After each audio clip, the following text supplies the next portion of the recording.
Élection en République démocratique du Congo, encore une fois, le plan macabre de l'Union européenne accouche d'une souris morte. Le Congo-Kinshasa, victime de plusieurs guerres imposées injustement par l'Occident, ne cesse d'être hanté par les tireurs des ficelles et bénéficiaire de l'instabilité et tuerie qui gangrènent ce grand pays bantou au centre de l'Afrique.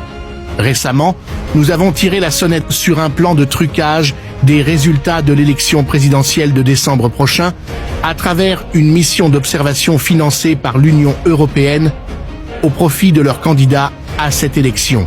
La popularité du chef de l'État sortant, Félix Antoine Tshisekedi Tshilombo, a d'ores et déjà mis KO toute l'opposition congolaise et les marionnettes des Occidentaux, ainsi plusieurs stratégies pour empêcher la tenue des élections ayant échoué.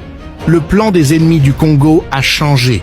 Faire par tous les moyens pour tenter d'imposer leur candidat à la tête de ce pays en vue de balkaniser la RDC et s'assurer d'une main mise sur les innombrables richesses de cette catastrophe géologique qui est la République démocratique du Congo.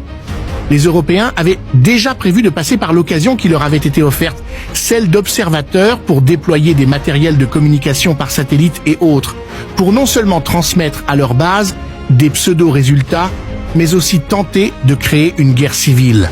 C'est ainsi que les services de sécurité de la RDC, ayant eu vent de ce plan, directement il a été interdit aux observateurs de l'Union européenne de déployer leur matériel en RDC.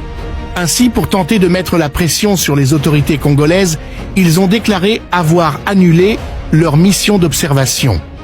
Sachant que la RDC n'interfère dans les affaires électorales des Européens, à chaque fois qu'il y a élection dans leur pays, le Congo ni aucun autre pays africain n'envoie d'observateurs, il est logique qu'ils ne fassent pas pareil. En plus, l'Afrique n'a aucune leçon à recevoir d'eux.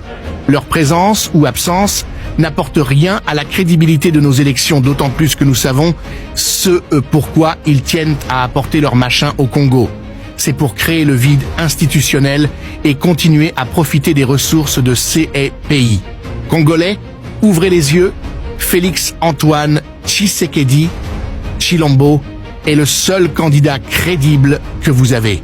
Chers combattants de la liberté, like, abonne-toi et partage.